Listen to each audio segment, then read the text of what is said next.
ये सखी बड़ी ठंडा लगता हो, ऊपर से भूखो लागल बा। अरे हमरो लगता हो। अरे कुछ उपाय बा?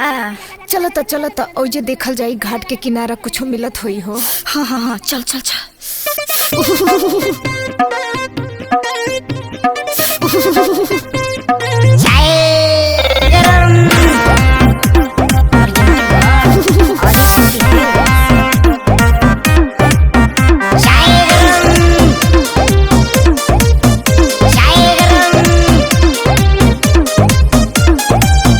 लागता बेजार बड़ा कपतानी खड़े खड़ा ढेर नौटंकी कैला पढ़ जानी झूठ पहाड़ा धर्म कमाए छठी घाटे अइला भइला तू निरदैया हो।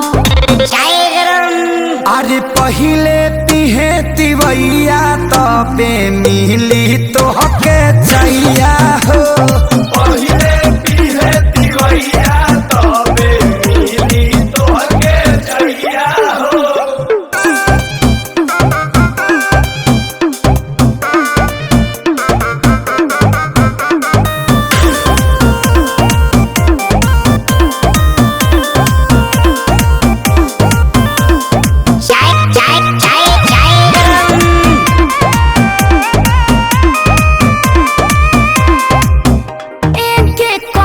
चाय खातिर करेला बवाल तू झूठा ही लगैले बाड़ा घाटे असटाल।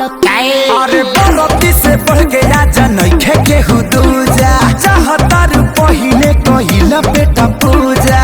अबे न लौकेला पूर्व के लागी बिते नहाली समैया। अरे पहिले तिहे तिवैया तबे मिली तोहके चैया हो। पहिले तिहे तिवैया तबे मिली तोहके चैया हो।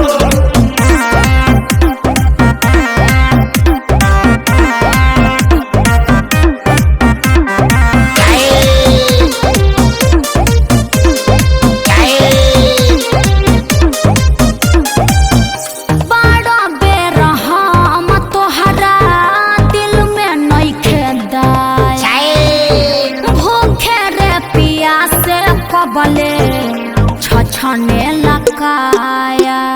जिंद जानी धर तनी कर इंतजार हो, काहे भेजा चाट तारू कबेले हमार हो।